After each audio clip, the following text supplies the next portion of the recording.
ব্যবসা বাণিজ্য ছিল, আমার গাড়ি ছিল, বাড়ি ছিল, সবই ছিল। আজকে সবকিছু হারাই আমি নিঃস্ব। একটা ছোট চাকরি করি, যে বেতন পাই এতে তো সংসারে। আমি এত কথা শুনতে চাই না আপা। তুমি বড় করে চাচা দিছো, আমাকে তাই দিবা। কিভাবে দিবা, কেমনে দিবা আমি জানি না। আর হ্যাঁ, বড় আপার দুলাভাই বলছিল আমার বিয়ের সময় একটা টেলিভিশন, একটা ফ্রিজ দিবে। ওদেরকে মনে করাই দিন। এখন আমার মেয়ের বিয়া, আমার হাতের অবস্থা তো আগের মতো নাই। তুই অন্তত আমার 12 টাকাটা শোধ করবো, একটু হেল্প কর প্লিজ। কি বন্ধু, কি করতেছিস? হ্যাঁ বন্ধু, আমি তো তোরে সব ঘটনা খুলে বললাম, বিশ্বাস কর আমার হাতে একটা টাকাও নাই। সরি বন্ধু, মনে কিছু করিস না। আচ্ছা আমার একটু কাজ আছে, আমি যাই। বন্ধু দেখা হবে পরে।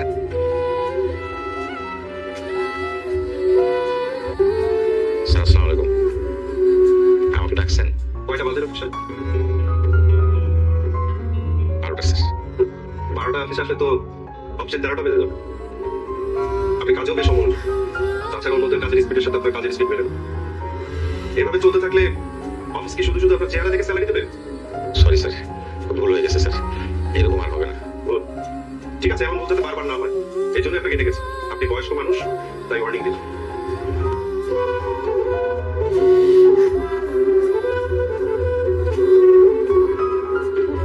আচ্ছা, ওই যে টিয়ার যে বিয়ের ডেট ঠিক করছি, তোর মা কি তোরা জানাইছে? হ্যাঁ বাবা জানিয়েছে। ও আচ্ছা, তোরা তো জানিসই মা আমার এখন কি অবস্থা। তোরা একটু পাশে থাকিস।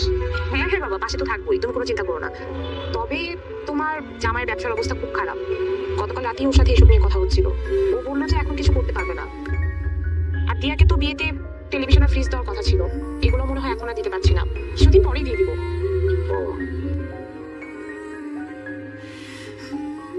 দেখো, সংসারটা তোমার। এই সংসারে কি লাগবে না লাগবে সেটা তুমি ভালো বুঝো। আমি আমার নিজের জন্য তো কিছু চাইছি না। তো তোমার জিনিস তুমি কি আমার কাছ থেকে নেবে না তোমার বাবার কাছ থেকে নেবে, সেটাও তোমার ডিসিশন। সো আমি যেটা বলি সেটা হচ্ছে নিজের জিনিস, আবার বাবাও দিতে চাইছে। সো নিজের জিনিস যত তাড়াতাড়ি সম্ভব নিয়ে নিলে ভালো। ঠিক আছে। মেয়েকে তো একটা ভালো জিনিসও তুমি দাও। উপরে আবার আশা দিয়ে রেখে দিয়েছো, এটা দিব সেটা দিব।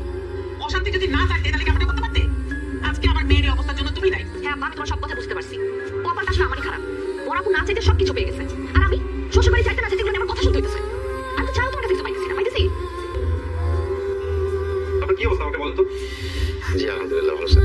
আমি তো দেখতেছি ভালো না, কাজে কোনো মনোযোগই নেই। অফিসে আসেন আর যান।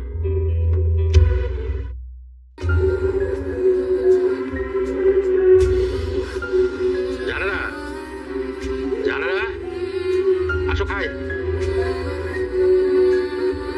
এই জানেরা, জানেরা, কি করো? তুমি খাবার দাও কেন? আমি তোমার সাথে কথা বলবো না। আমি খেয়ে গেছি।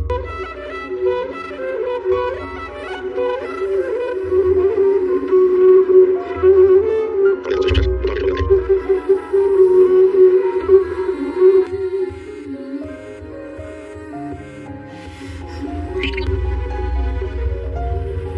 কি তুমি আমার ফোন ঘাটতেছিলা?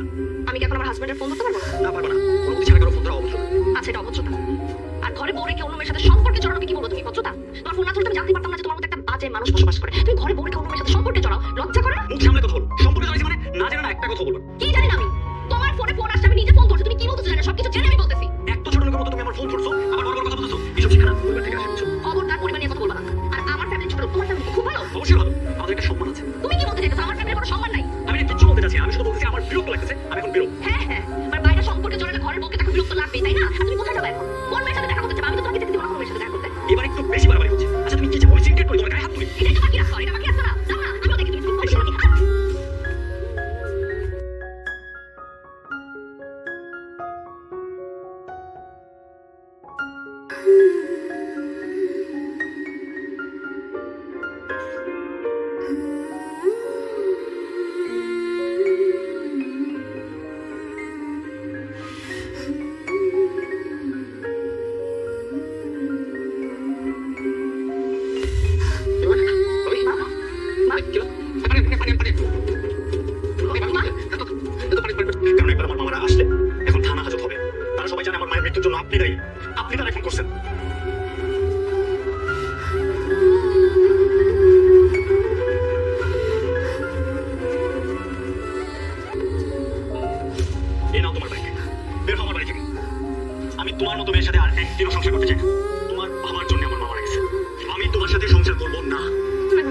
ডিভোর্স লেটার পাঠিয়ে দিচ্ছি।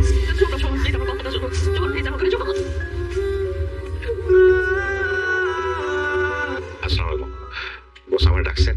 আপনি কেন অফিসে আসছেন? জি বস। আপনি তো এখন আমার স্টাফ না, আর আপনার সাথে কথা বলে আমার মূল্যবান সময় নষ্ট করতে চাই না। বস আমার কথাটা একটু শুনবেন। আপনার কথা কানে যায় না? আপনার কথা বুঝতে কি সমস্যা হয়? হ্যাঁ, আপনার সাথে কথা বলতে আমার বিরক্ত লাগছে। বের হন। বস বস আপনার দুটো আরে আপনি চাকরি করছেন আপনি? আপনাকে বললাম না বের হন। Get out! Get out! আপনি যাও।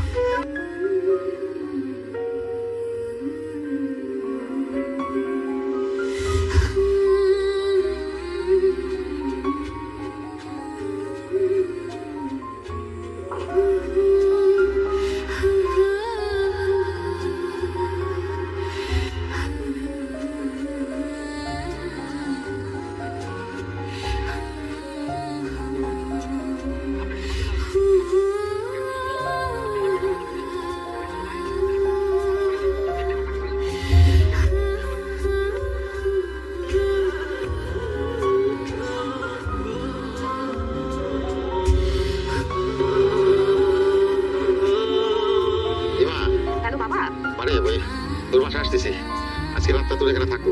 তুমি তো আসতে চাচ্ছ বাবা, কিন্তু আমি তো বাসায় নাই। ও তোমার জামাইয়ের সাথে একটু ঢাকার বাইরে আসছি। আচ্ছা।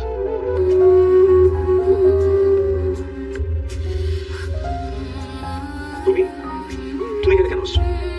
আর আমার পাশে ঠিকানা পাইছো কই? তোর বন্ধু হৃদয়ের কাছ থেকে নিছি। কেমন আছিস বাবা? এতদিন পর আমার পাশে এসে জানতে চাও আমি কেমন আছি? খুব বিপদে পড়ে এসছি রে বাবা, সারাদিন কিছুই খাই নাই, শরীরটাও ভালো না। আজকে রাতটা তোর এখানে থাকি। না না, আমার এখানে তুমি থাকতে পারবো না। তুমি তো খুনি, আমি কোনো সাথে কথা বলবো না। যাও যাও, এখান থেকে যাও, যাও বেরো। কি বলিস রে বাবা? আমি তোর জন্মদাতা। কি করছো বাবা? তুমি কি করছোটা কি আমাদের জন্য?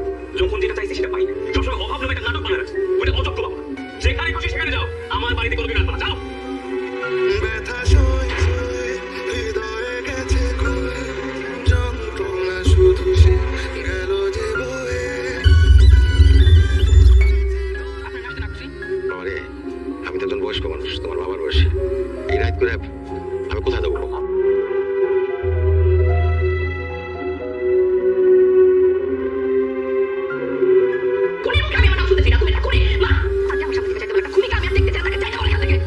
যাও, তুমি যাও এখান থেকে।